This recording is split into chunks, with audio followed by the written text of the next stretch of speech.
friends, welcome back to the channel. So today we have a bunch of odds and ends things that we need to work on and complete out here in the garden. And honestly, it wouldn't be a summer vlogging season for me if I didn't do at least one garden chore video in the season. So we're just going to kind of take you along with some odds and ends things that we need to do and need to maintain, because that's just part of normal life when you're doing small space gardening, when you're doing urban homesteading. You just have those odds and ends little details that you need to take care of in your space just to keep things producing, keep things functioning, and just to minister to your own heart. There's just something about tending to your garden that is very special and very unique. So we're going to take you along, we're going to take you along today just as we go on ahead and get these things done and hopefully beat a little bit of the weather, because we are supposed to have a chance of rain today. It's not real high, so likelihood is we'll actually get the rain. But let me go on ahead and get us set up, and then we'll have you joining us here shortly. So what we're going to be working on first is over here along the side garden. We went on ahead and we got a couple more of these Ajuga. Let me show you what they are looking like grown in. So this is an Ajuga, and there's many different varieties of this variety. So there's lots of different colors and variegations in leaves, but we loved this color for what we're doing over here. Over here is mostly pinks and purples. But we got some more of them because it's been a very effective ground cover, and it's been helping to keep weed encroachment back. So we went on ahead and got a few more to help us cover the surface area. When it comes to a garden space, especially a small garden space, you want to make sure and fill as many inches as you possibly can. The main reason for that is if you don't cover a surface area out in nature, nature will cover the area for you. So that means you're going to get things that you don't necessarily want growing in a space, and we really just don't want any more of our native weeds to take over than is absolutely necessary. So we're going to fill the space to the max, and that's what this Ajuga is going to do for us here today. Now, what we will also be doing is some maintenance. We need to take back these alliums. They aren't green anymore. Nothing is going into the bulbs. They've gotten the energy that they are going to need for next year, so we need to trim them back. We've got the Guiam roses back there. They also need to be deadheaded so that they'll flush again. They're a perennial, so as soon as we deadhead them, we'll end up with more flowers coming back. Our hydrangea here is starting to bloom. We do have the two salvia flanking it. We've had a little bit too much water over here when it comes to this sedum. Sedum does not like to have a whole lot of water. They don't like their feet to be real wet. And I'm thinking, from what I can tell, we might have a little bit more of a hard pan situation going underneath this side versus the other side. So I've backed off on the watering, and granted, they are close to the salvia and the hydrangea, both of which need a little bit more water than they do, but I'm hoping they'll at least spread themselves out and continue to grow some in that area. Since I'm only doing very selective spot watering, I'm hoping it's not going to kind of leach over to them too much. We'll see how it goes. We may have to replant these in another area next spring, or maybe even this fall. We'll just have to see how it goes through the gardening season this year. Sometimes things like this happen, and sometimes you just have to adjust. That's a normal thing. But let me go on ahead, get you on hyperlapse, so we can get these other Ajuga in and get all of these alliums and everything trimmed back and deadheaded and basically up to snuff, okay?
Okay, so we got more of the Ajuga in, got all 3 of them in fact. Now, this variety of Ajuga, let me get over here so that you can know if you're interested in getting some, is a burgundy glow. And it is a very beautiful ground cover. And they say that it gets to 36 inches, but I've seen it get larger. And if it gets larger, I'm cool with that. Because as I said, anything that helps keep the weeds out, that's a friend in my book. Now, the next thing that we're going to do is we are going to start trimming down all of these plants that need a haircut and have been spent for the season, because they're not doing any good here. They've done their business and it's time to just clean things up and get things tidy. And to be honest, we haven't done that. We had a week of a lot of rain, and then we had a week of intense heat. Bella, get out of the bed. Out. And between that and work, I was pretty darn exhausted. I think everybody was exhausted, and it was hard to find a time that you could get out and see to work and it be cool enough to work. So you know how that goes. But let me show you what we're going to do real quickly with this allium. Okay, let me get you into position here. So allium is really easy when it comes to a trim back and cut back. All you do is you come right down here to the very base, trim it off like so.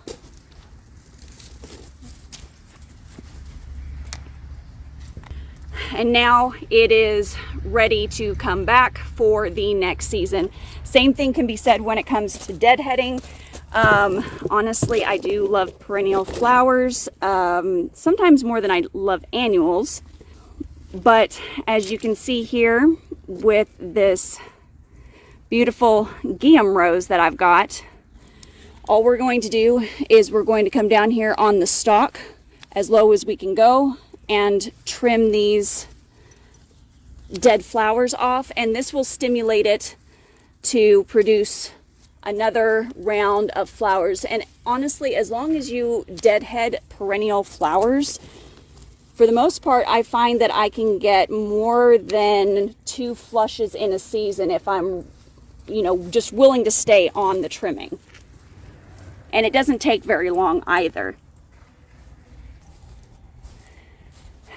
And now that that's done, because really that's all that there was to it, we're going to go on ahead and we're going to move over to the perennial permaculture area, and we are going to get an echinacea planted out here because we've been working on developing, when looking at it, the left side of the space.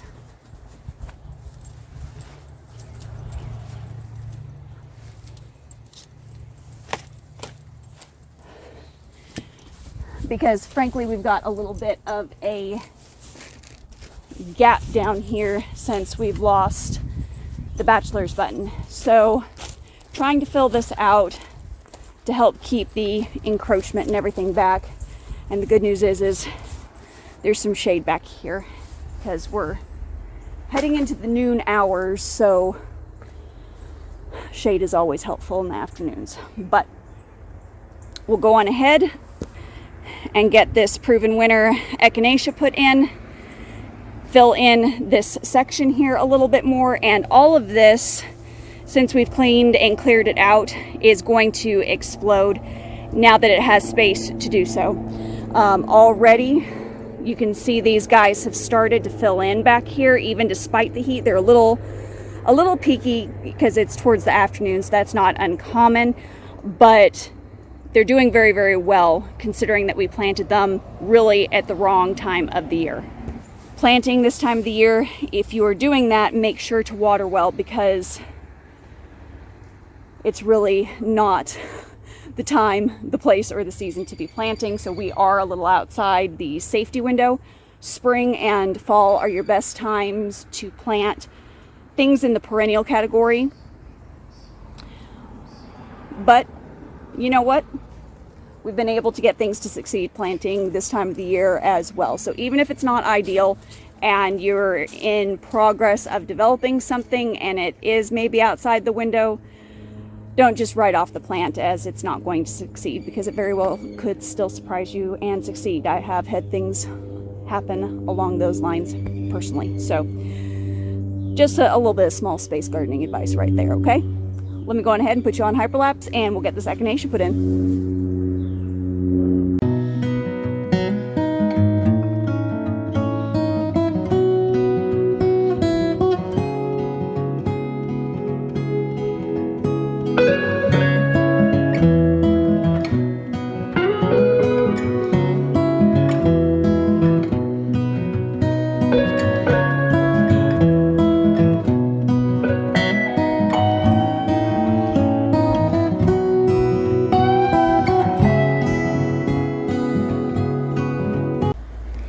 As you can see in our small space permaculture garden, and we've told you before that our yard is nothing but clay and rocks, literally, as you can see here.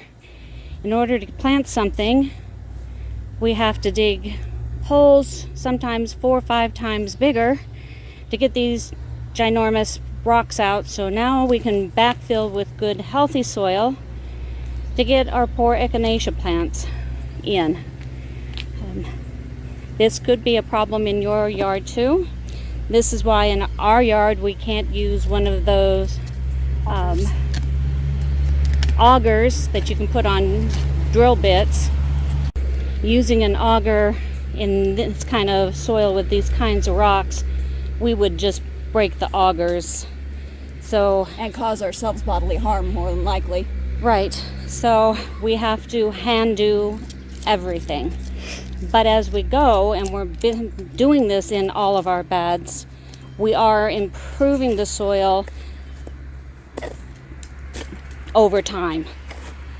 And so you can see what a chore it is sometimes to plant in the ground, and especially in this types of soil. I know some places don't have the luxury of having the rocks like we do, which helps actually aerate a little bit. Earthworms we have a lot of in our yard, and it's because we have the rock in the clay. That deadpan kind of clay, nothing grows in it, bugs can't crawl around in it, so that is a blessing of a sort. So we'll get back to the hyperlapse and get this echinacea in.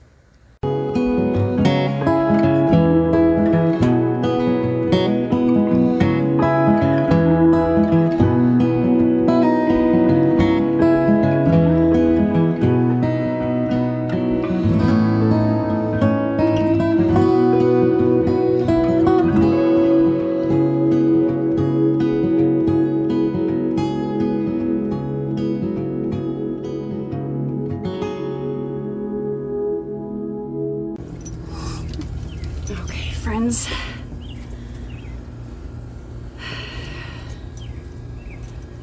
Yikes.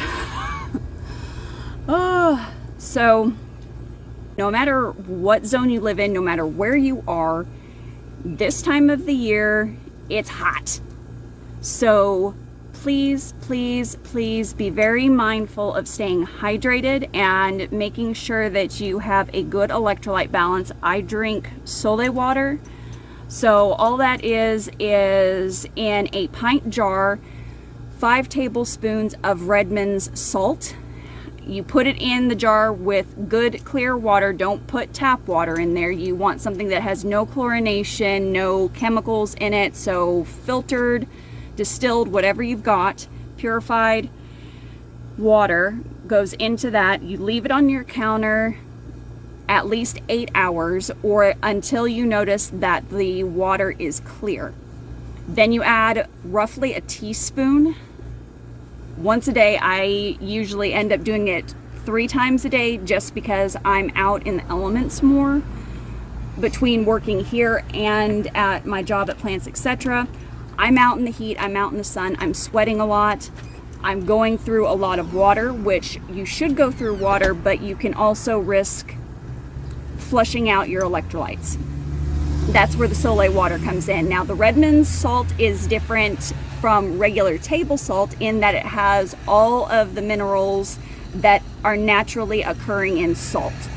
And that will help you remain hydrated better. Sort of think of it like a Gatorade, but without all of the extra calories and chemicals and dyes. Okay? That's basically what Chore water is. And it's cheaper, I might add. A lot cheaper, no chemicals. And since I'm mostly carnivore, or I guess you could maybe call me slightly ketovore because there are some things I can eat. I'll talk about that on another video because I do need to give you an update on that. I've had some health issues in the last couple months pop up, and I've gotten some confirmation stuff from the doctors. So we'll have a conversation and a heart-to-heart about that on another video. But stay hydrated. And when you need to step out of the sun, respect that and step out of the sun. Don't push through it. Don't try and tough it out. Go ahead and take the break, because you'll be able to go farther if you do give yourself half a chance and take the break and get hydrated. Okay? So please, everybody be careful, because I don't like hearing of people ending up in the hospital because of things like this that could be prevented with just a little bit of extra time and diligence on our parts being taken. Okay?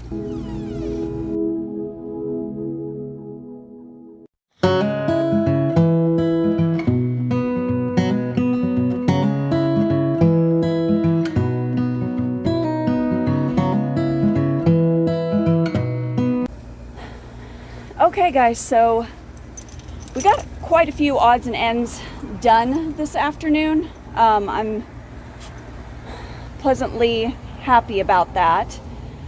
We are supposed to be getting some rain in, so I'm trying not to heavy water anything right now, just to make sure that we don't end up having too much water.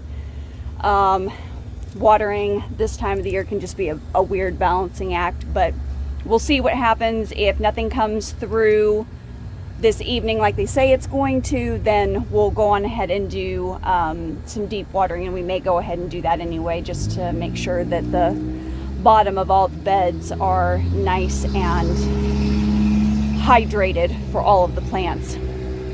But I'm gonna go on ahead and I'm gonna sign off this vlog. I hope you enjoyed it. I hope you stuck through with us on this. I know that it probably wasn't necessarily direct content per se. It was more of just some practical work and tips sort of a thing going on. But I hope you did find it at least a little bit helpful to you in your small garden space, because I mean, I remember there was a time when there wasn't anybody doing this and I had no help. YouTube wasn't even helpful at that point in time with things like this. So hopefully this kind of helped you a little bit, inspired you a little bit. And if you have any questions or comments, go on ahead and drop them down below. We'd love to hear from you. And as always, keep it simple, natural, and essential. We'll see you on the next video. Bye.